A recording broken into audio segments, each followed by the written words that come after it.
민수기 19장 1절에서 10절까지 보겠습니다. 민수기 19장 1절에서 10절까지 보겠습니다. 주께서 모세와 아론에게 일러 말씀하시기를 이것이 주가 명령한 법의 율례니 말하기를 이스라엘 자손에게 일러 점도 없고 흠도 없는 멍에 매지 아니한 붉은 암송아지를 네게 가져오게 하여 너희는 그것을 제사장 엘리아살에게 줄 것이요 그러면 그는 그것을 진영 밖으로 끌어내어 누군가 자기 목전에서 그것을 잡게 할지니 제사장 엘리아살은 자기 손가락으로 그 피를 찍어 회중이 성막 앞을 향하여 그 피를 7번 뿌릴지니라. 또 그 암송아지를 자기 목전에서 불사르게 하되 그 가죽과 그 고기와 그 피와 그 똥을 불사르게 하고 제사장은 백향목과 오슬초와 주홍색 실을 취하여 암송아지를 사르는 불 가운데 던질지니라. 그러고 나서 제사장은 자기 옷을 빨고 물로 자기 몸을 씻은 후에 진영에 들어올지니 제사장은 저녁까지 불결하리라. 송아지를 불사른 자도 자기 옷을 물로 빨고 물로 자기 몸을 씻을지니 저녁까지 불결하리라. 깨끗한 사람이 암송아지 죄를 모아서 진영 밖 깨끗한 곳에 쌓아둘지니 그래야 그것을 이스라엘 자손이 회중을 위한 성별의 물로 간수할 것이니라. 그것이 죄를 위한 정결이니라. 그 암송아지의 죄를 모은 사람은 자기 옷을 빨지니 저녁까지 불결할 것이요 또 그것은 이스라엘 자손과 그들 가운데 기거하는 타국인에게 영원한 규례가 될지니라 말씀하고 있는데요.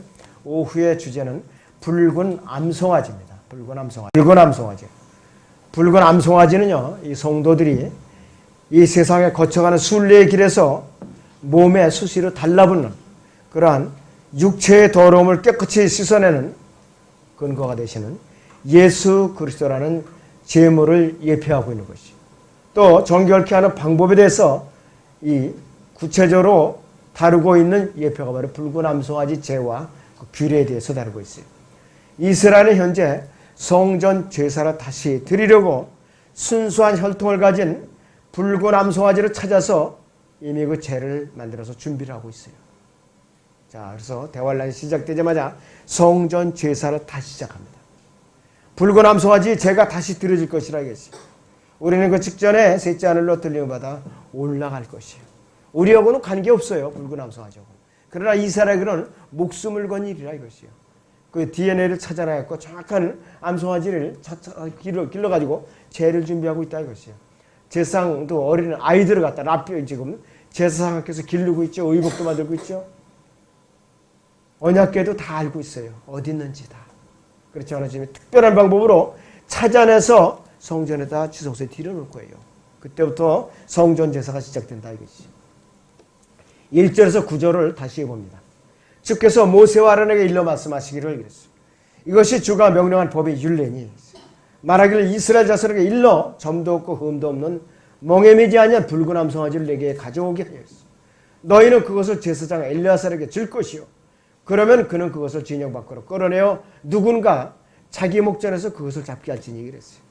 붉은 암송아지는 한 번도 멍에를 메어본 적이 없어요. 멍에는 그 목에다 이렇게 위에다가 목덜미에다 씌우는 거 있잖아요. 갈 때. 그리고 점이 없어야 돼요. 흠이 없어야 돼요. 상처가 없어야 된다 이것이. 바로 점도 없고 흠도 없는 1년 된 어린 양 예수 그리스도를 예표하는 것이 이것이요. 창세기 3장 21절에서 아담과 이브를 이 생명을 대신하기 위한 희생제물로 예표됐죠. 한 마리의 짐승을 잡아갖고 양을 잡아서 가죽옷을 지어 입히니라고 그랬어요. 이들이 죽음을 면했다 이것이. 그리고 창세기 22장에서는 하나님께서 스스로 번제양으로 준비를 하셨죠. 수풀에 이제 풀에 걸려서 허우적거리는 것을 아브라함이 발견해 가지고서 자기 아들 이삭을 내려치려고 그러던 칼을 못 주겠다 이것이. 출애굽기 12장 1절에서 11절에서는 6월절 어린 양으로 희생이 되셨고 이사야서 53장 2절에서 12절에서는 갈보리 십자가의 희생양으로 제시되었고 요한복음 1장 29절에서는 침례 요한에 의해서 세상죄를 제거하는 하나님의 어린 양으로 우리에게 신분이 밝혀졌어요.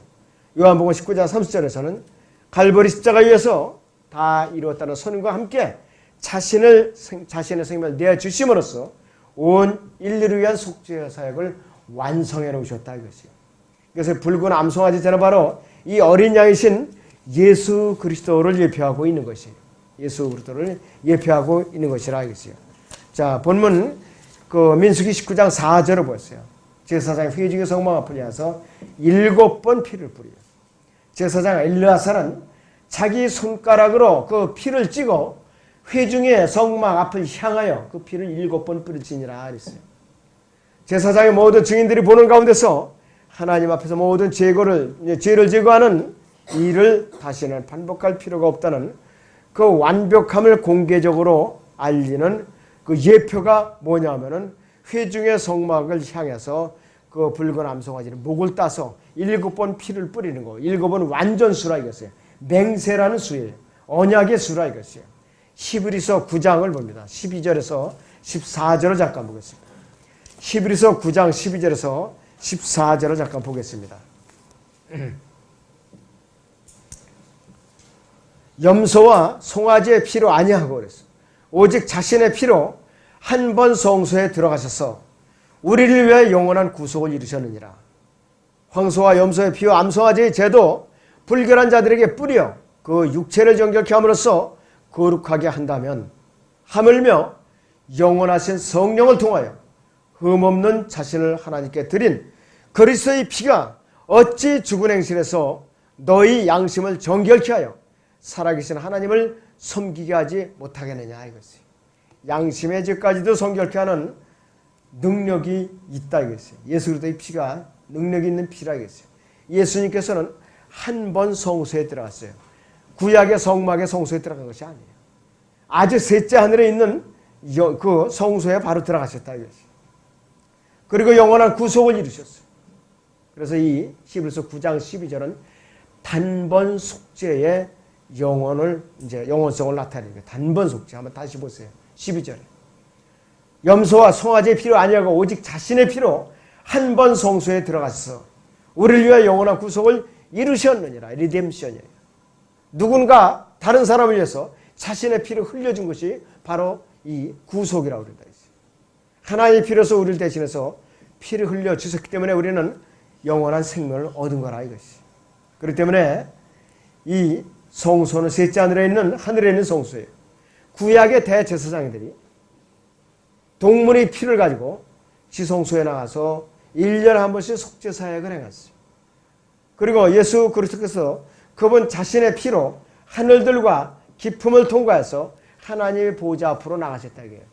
그리고 땅에 있는 성막은 하늘에 있는 것들은 모형일 뿐이야. 아무리 수 없는 짐승의 제물을 드려줬더라도 모형에 불과하다 이것이.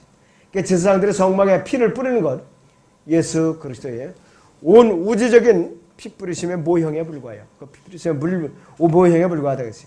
예수님께서 흘리신 이 사건은, 피 흘리신 사건은 온 우주적인 사건이야. 갈보리 언덕 그 주변에. 저는 베너 영화를 보면서 저게 참 크게 잘못됐다고 알았어요. 왜? 그분이 십자가에서 피를 흘리는데 이렇게 흘러갖고 어느 또랑창으로 흘러내려가더라고요. 이거 진짜 표현 잘못된 거예요. 어떻게 해서든지 기도해서 영령을 얻어서 좀 실감나게 제대로 좀 표현을 해야죠. 그래서 이게 참 아무리 똑똑해도 인간의 한계가 있구나.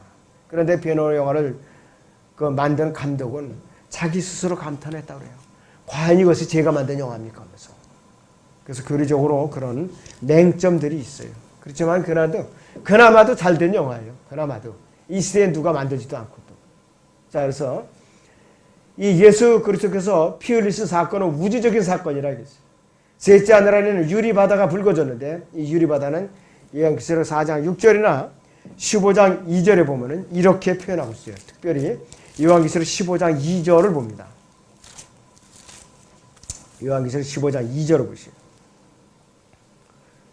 내가 보니 그랬어요. 내가 보니 불로 뒤섞인 유리바다 같은 것이 있고 그 짐승과 그의 형상과 그의 표와 그의 이름의 숫자에 대하여 이긴 자들이 하나님의 하프들을 가지고 유리바다 위에 있더라 했어요. 불로 뒤섞인 유리바다 같은 피로 뒤범벅이 됐다 이것이 바로. 이 유리바다는 예수 그리스도께서 통과해서 올라가신 통로이고 다시 통과해서 재림하실 곳이 바로 유리바다예요. 구약의 소설서 하박국 3장을 보겠습니다. 하박국 3장을 봅니다. 거기 하박국 3장을 보면은 이렇게 우리에게 알려주고 있지요. 하박국 3장 8절에서 10절을 봅니다. 주께서 강들에 대하여 불쾌하셨나이까? 강들에 대해 주의 분노가 있으셨나이까?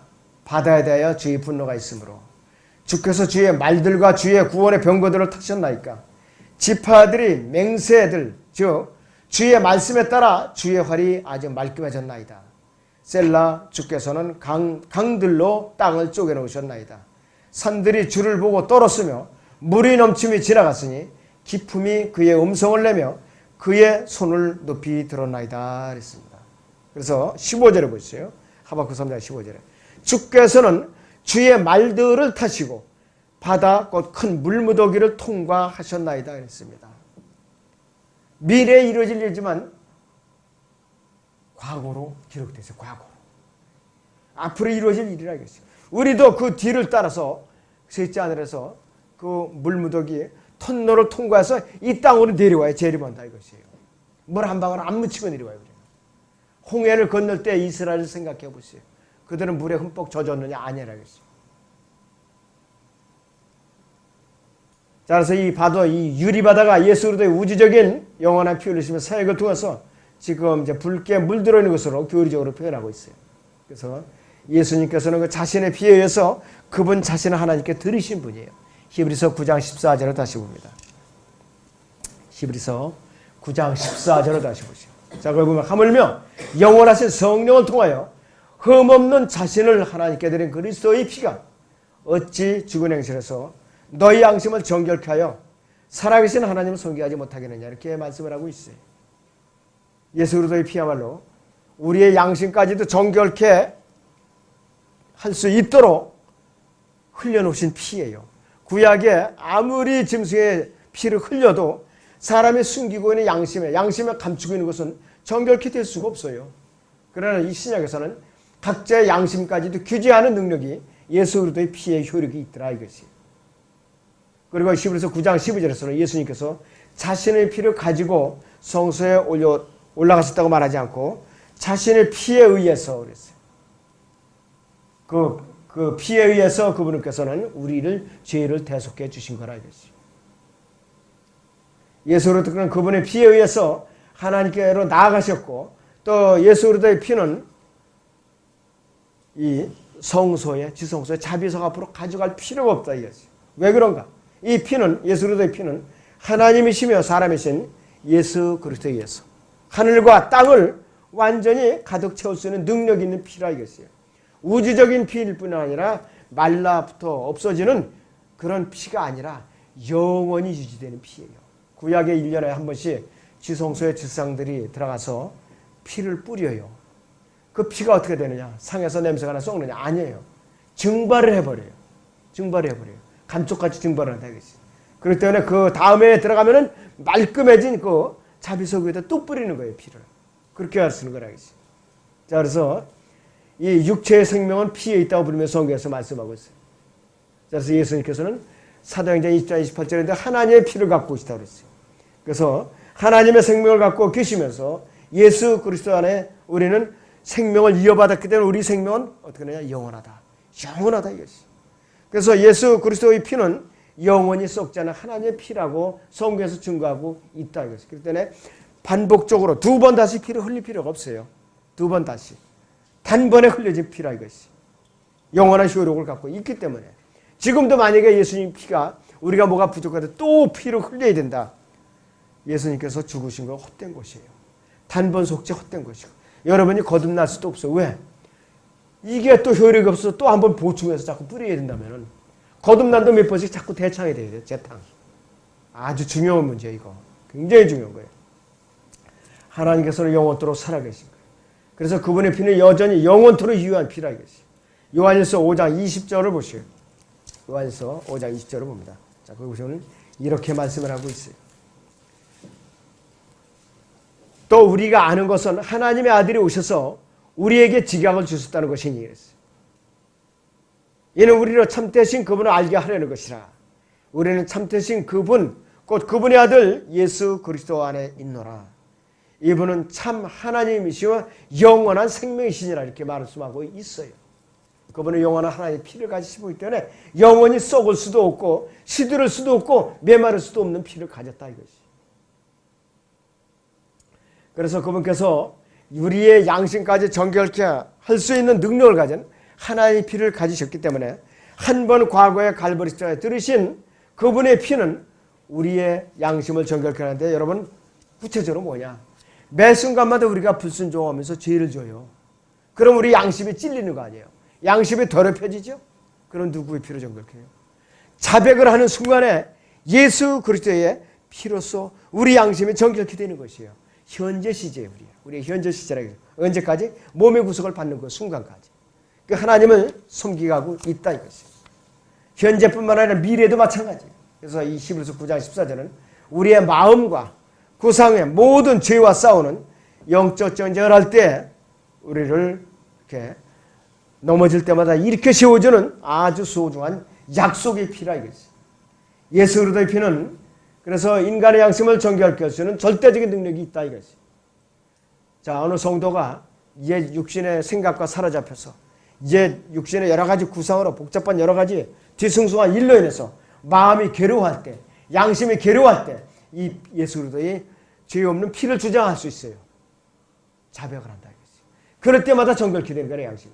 그리고 내적인 모든 것들에 대해서 예수 그리스도의 흠없는 피를 적용할 수 있고 그는 죽은 행실에 관한 모든 사악하고 죄악된 것들부터 자유로워질 수가 있다 이것이. 그리고 예수 그리스도의 그 피가 양심을 정결케 한다 이것이. 그래서 이 구약의 동물 제사 수없이 드려져 왔다 이것이. 사람의 양심에 대해서 규제가 안 되니까 예수님이 필요했죠. 예수님이 필요했다 이것이. 예수 그리스도의 피는 우리 양심을 정결케 이제 하면서도 우리가 믿음의 선한 싸움을 싸울 때 모든 것을 물리칠 수 있는 그 효력이 있어요. 모든 것을 예수 그리스도의 피로서 그분의 또 이름으로써 또 그분의 말씀으로써 우리는 죄를 갖다 정결케 하고 수시로 씻는다 이것이에요. 예수 그리스도의 피와 그분의 말씀과 또 그분의 이름으로 우리는 죄를 매일같이 씻는 생활을 하고 있다 이것이에요. 자, 그래서 이 정결케 하는 행위를 예수 그리스도의 죽음이나 희생 제사라는 과거의 역사적인 사건에만 제한시키는 건 뭐냐? 영적 전쟁에서 성도들이 가장 큰 무기를 빼앗아 버리는 거예요. 무기를 회수하는 거나 마찬가지예요. 그럼 그거 어떻게 그 사람 찔려 죽고 말죠. 그렇기 때문에 예수 그리스도의 피는 과거의 우리의 그 옛 육신에 이제 제한시키는 것이 아니라 현재의 나의 생활에 적용시켜요. 매일같이 예수 그리스도의 피라는 무기로서 싸운다 이것이. 그 무기를 뺏어가는 건 마귀짓이라 이것이. 제사장이요, 회중의 성막 앞에서 7번 피를 뿌리는 것, 예수 그리스도의 단번 속죄의 모형이에요. 단번 속죄. 히브리서 9장 10장을 보죠. 9절에서 14절을 봅니다. 예.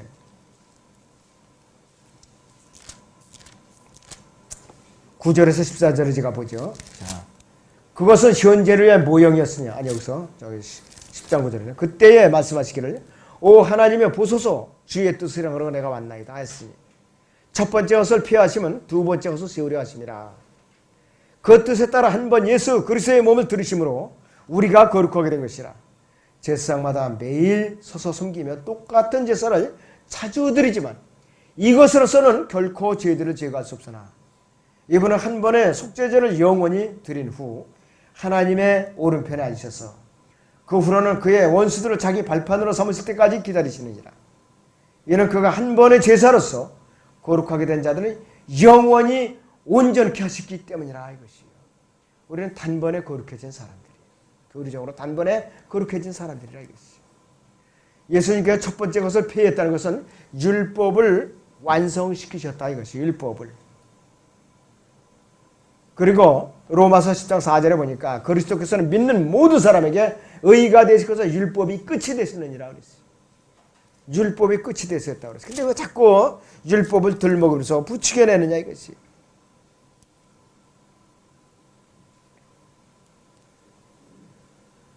예수 그리스도께서는 출애굽기 19장에서 21장에 보면은 이스라엘 자손과 옛 언약을 맺었어요. 십계명을 포함한 옛 언약을 그분은 갈보리 십자가에서 매듭을 지으셨어요. 완성을 하셨다 이것이.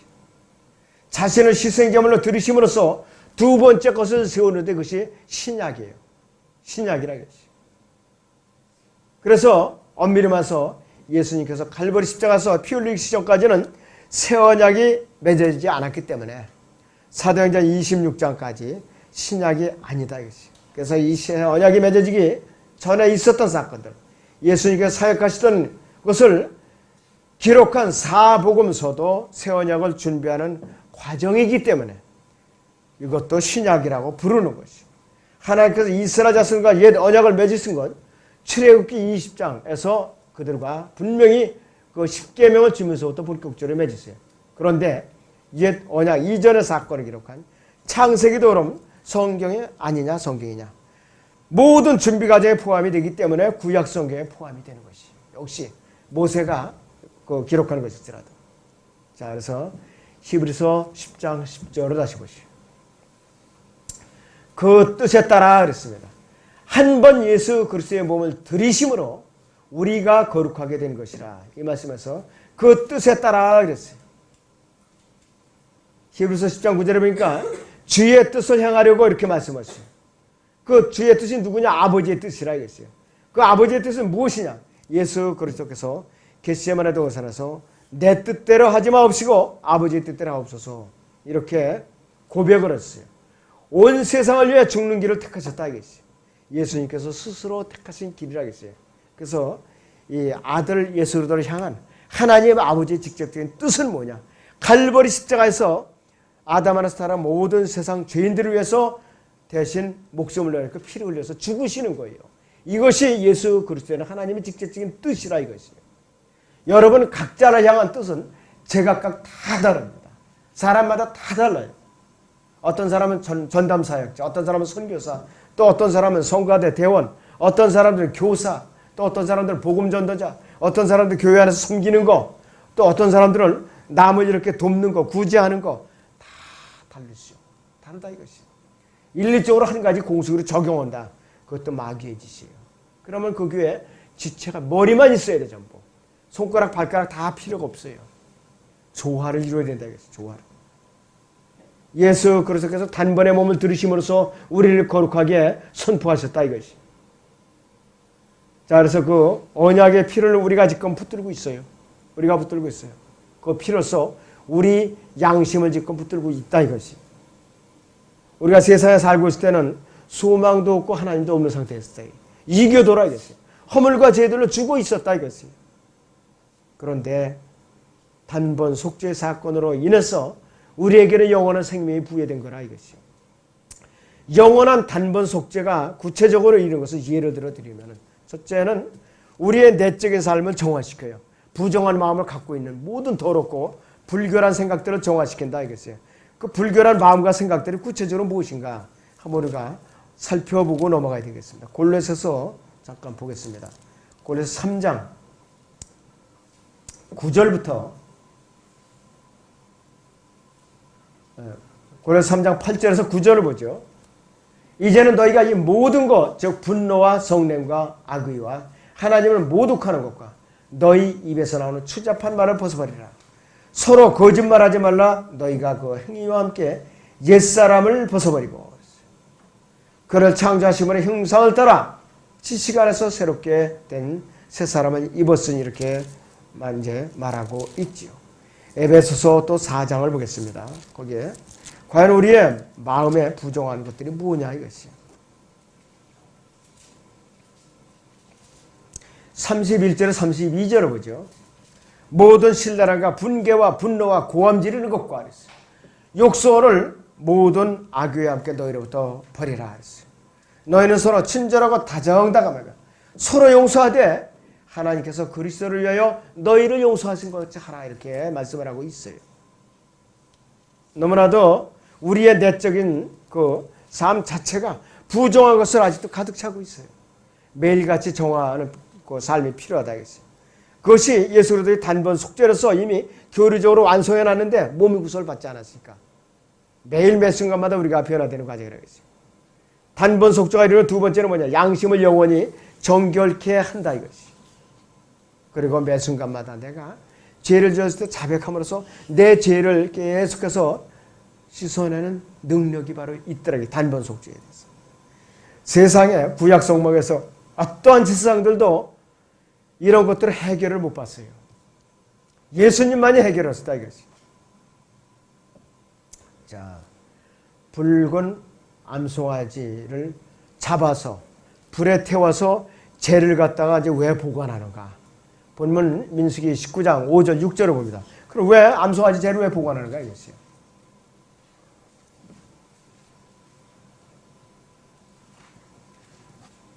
5절 6절을 보세요. 그것도 그 암송아지를 자기 목전에서 불사르게 하되 그 가죽과 그 고기와 그 피와 그 똥을 불사르게 하고 제사장은 백향목과 우슬초와 주홍색 실을 취하여 암송아지를 사르는 불 가운데 던지지니라 그랬어요. 희생제물을 붉은 암송아지를 완전히 태워서 그 죄를 보관함으로써 그 죄가 제물의 기념물이 되는데 예수 그리스도께서는 그리스도인들에게 영원한 구속이 기념이 되시는 분이에요. 기념이 되는 불신하에 있어요. 또 그리스도인들이 정기적으로 주의 만찬에 참여하는 것은 뭐냐 이겠어요. 이 세상 죄인들을 대신해서 갈보리뼈가 드려진 그분의 고귀한 희생을 기념하는 것이고 또 그분이 다시 오실 때까지 그분의 죽으심을 기념하는 두 가지 목적이 있어요.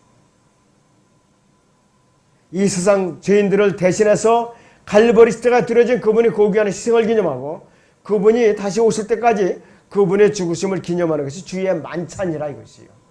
주의 만찬에 소홀히 하면 안 된다. 주의 만찬에도 교회에 나오지도 않는 사람들이 있어요. 이것은 부정한 사람들, 양심이 부정한 사람들이라 이것이에요. 고린도전서 11장 보세요. 23절에서 26절을 봅니다. 과연 우리가 말씀에 순종해야 되는가 불순종해야 되는가. 고린도전서 11장 23절에서 26절까지 봅니다. 내가 주께로부터 받은 것을 너희에게 전달해 주었나니 이는 주 예수께서 넘겨주시던 그 밤에 빵을 가지고 감사를 드린 후 떼어 말씀하시기를 이것은 너희를 위하여 쪼개진 나의 몸이니 받아 먹으라. 이것을 향하여 나를 기억하라고 하셨습니다. 식후에도 이와 같이 잔을 가지고 말씀하시기를 이 잔은 나의 피로 된 새 언약이라. 이것을 향하여 너희가 마실 때마다 나를 기억하라고 하셨느니라. 너희가 이 빵을 먹고 이 잔을 마실 때마다 주의 죽으심을 그분이 오실 때까지 선포하는 것이라 이렇게 말씀하고 있어요. 자, 이제 제사장이 붉은 암송아지를 잡아서 죄까지 다 처리한 후에는 어떻게 되느냐? 몸을 이제 씻는 절차 하세요. 몸을 씻는 절차. 본문 민수기 19장 7절에서 10절을 보시오. 왜 몸을 씻는가요? 왜? 그러고 나서 제사장은 자기 옷을 빨고 물로 자기 몸을 씻은 후에 진영에 들어올지니 제사장은 저녁까지 불결하리라. 송아지를 불사른 자도 자기 옷을 물로 빨고 물로 자기 몸을 씻을지니 저녁까지 불결하리라. 깨끗한 사람이 암송아지 죄를 모아서 진영 밖 깨끗한 곳을 쌓아둘지니 그래야 그것을 이스라엘 자손의 회족을 위한 성별의 물로 간수할 것이니라. 그것이 죄를 위한 정결이니라. 그 암송아지 죄를 모은 사람은 자기 옷을 빨지니 저녁까지 불결할 것이요 또 그것은 이스라엘 자손과 그들 가운데 기거하는 타국인에게 영원한 규례가 될지니라 이렇게 말하고 있어요. 물로 몸을 씻음으로써 더러움으로부터 정결케 되는 이 정결케 되는데 죄는 뭐냐? 범죄 행위, 더러움 두 가지 요소를 포함하고 있다 이것이. 물은 성령과 말씀의 두 가지 표를 이제 나타내고 있어요. 여러분들 요한복음 7장 38절을 보시죠. 요한복음 7장 38절에서 예수님께서는 이렇게 말씀하고 계셔요. 나를 믿는 자는 그래서 나를 믿는 자는 성경에 말씀한 것 같이 그의 배에서 생수의 강들이 흐르리라 이렇게 말씀하셨어요. 우리의 구세주이신 예수 그리스도 이외에 과연 누가 이렇게 선언할 수가 있는가 이겠어요. 예수 그리스도 이외에 세상에 어떠한 종교의 창시자라도 자기를 믿는 사람에게 과연 이렇게 선포할 수 있는가, 약속을 할 수 있는가, 예언할 수 있는가 불가능해요. 아무도 안 된다. 예수 그리스도만이 가능한 일이에요. 그래서 마태복음 11장 28절인 대로 수고하고 무거운 짐진 자들아 그랬어요. 다 내게로 오라. 그러면 내가 너희에게 수임을 주리라고 그랬어요. 하나님이 아니고서는 불가능해요. 이런 선언을 할 수가 없어요. 이 지구상에 현재 거의 80억 가까운 인구가 살고 있어요. 80억 명이나. 수고하고 무거운 짐진 자들아, 과연 이렇게 갖고 내가 너에게 수임을 주리라. 누가 선언했어요? 갈수록 고통만 가중시키고 있어요. 모든 종교 지도자들이 고통만을 이제 가중시키고 있다 이것이죠. 그렇기 때문에 예수 그리스도께서는요, 요한복음 14장 6절에서 이렇게 말씀을 해요. 나는 길이요 진리요 생명이라 했어요. 나로 말미암아 아버지께로 올 사람은 아무도 없느니라. 이렇게 선포하셨어요. 어떠한 종교 교주가 이렇게 선포했는가? 아무도 없어요. 아무도 없어요. 그리고 요한복음 7장 39절에서 이것은 주께서 자기를 믿는 사람들이 받게 될 성령을 말씀하신 것이 이렇게 말씀하고 있어요. 자, 그래서 앞으로 공중으로 우리를 데리러 오실 때에 누가 그렇게 되느냐 해서 여러분들이 그렇게 될 거예요. 여러분들이 거기 동참할 사람들이겠어요. 그러나 그때가 되기 전에 이 현대, 이 시대에 주님의 다시 오심을 앞두고 있는 이 직전에 우리 이 그리스도인들의 몸 안에는 성령님께서 내주하고 계시잖아요. 영원한 생명을 보장해주고 계신다 이것이.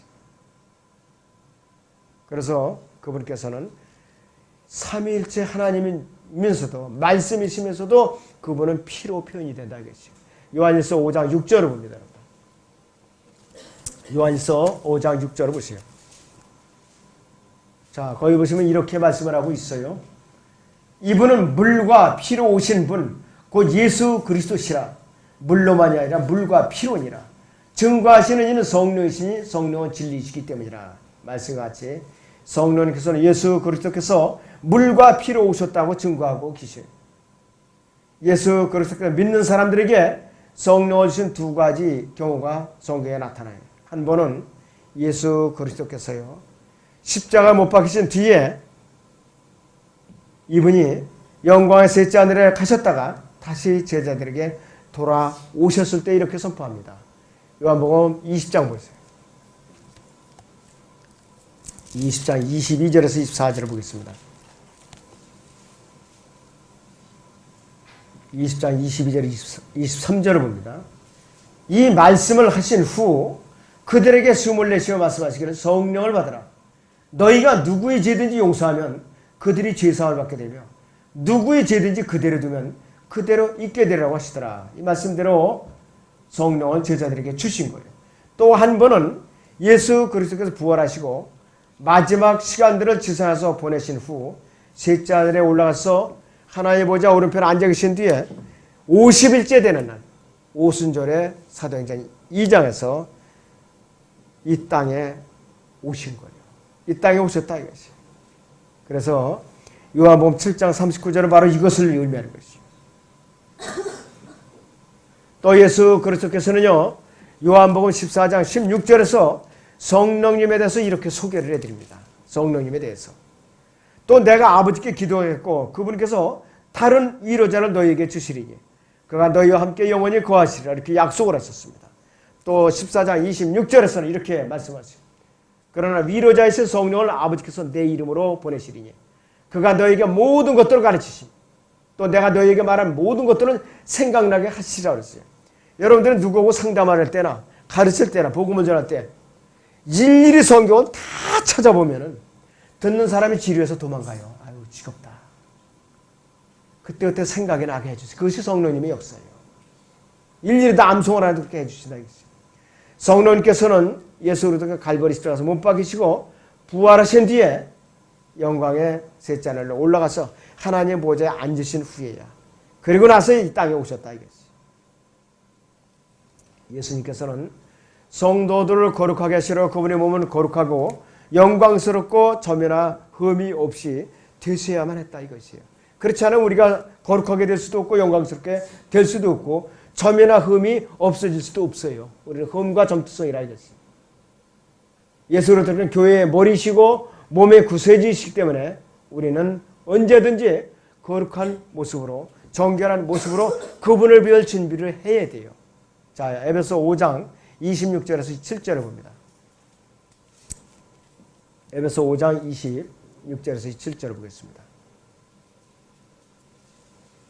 이는 그가 교회를 말씀에 물러서 거룩하게 하시고 깨끗게 하사 자기 앞에 영광스러운 교회로 나타내서 점이나 주름진 것이나 또는 그러한 것들이 없이 거룩하고 흠없게 하려 하심이라. 이 말씀은 우리가 그리스도의 몸인 교회로서 그분께서 우리를 데리러 오셨을 때에 정결하고 거룩한 모습을 보이도록 우리에게 기록하신 말씀이에요. 우리에게. 그냥 읽고 지나가라 이런 거 아니에요. 그냥 통도 끄고 지나가라 이거 아니에요. 행하라 이것이에요. 일상생활에 행하라 이것이에요. 거듭난 성도가 악을 행함으로써 기쁨을 잃어버리고 성장이 멈추고 섬김의 생활이 방해를 받게 이제 된 것을 양심을 통해서 깨닫게 됐다. 즉시 자백을 해야 돼. 즉시. 그래서 성령께서 우리에게 하나님의 말씀으로 일깨워 주셔요. 구절구절을 생각나게 하신다. 그래서 거듭난 성도는 이것을 깨닫고 자신이 저른 범죄가 희생제물이 되신 예수 그리스도로 인해서 이미 처리가 된 것, 용서가 된 것을 우리는 알고 있는 사람들이에요. 왜 활용을 안 하느냐 이것이에요. 왜? 끙끙 앓고 있고. 그러다 자꾸 죄가 쌓여가는 거예요. 자백을 해서 이렇게 정리를 해야죠. 그래서 이 사실을 알고 있는 성도들은요. 예수님을 부지런히 일하게 만드셔. 아주 바쁘게. 부지런히 자백을 하거든요. 그리고 이분이 자꾸 중보하고 변호를 부지런히 해야 돼요. 자백을 안 하고 가만히 있어요. 예수님이 하실 일이 없어 그렇게 되면. 기다리고 계신다 이것이. 마귀는 신나서 고소를 한다 이것이. 그 이 사실을 깨달은 성도들은 자신이 죄를 지어서 마귀가 공격해 오더라도 절망하지 않아요. 절대로 절망하지 않아요. 그리고 자신을 더럽게 하는 행위가 성도의 삶에 무익하다. 이걸 가서 알고 주님의 이름으로 재빨리 자백을 합니다. 자 보세요. 요한일서 1장 7절에서 10절 보세요. 요한일서 1장 7절에서 10절을 봅니다.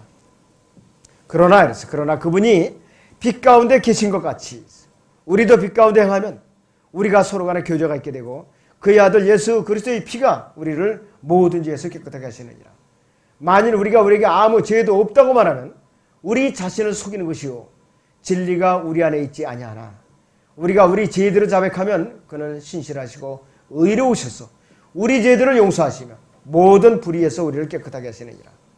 만일 우리가 죄를 짓지 아니하였다고 말하면 우리는 그분을 거짓말쟁이로 만드는 것이요 그분의 말씀이 우리 안에 있지 아니하니라. 우리는 철저한 자백을 통해서 예수로도 늘 바른 관계를 유지를 해야 될 의무와 책임 있는 사람들이에요.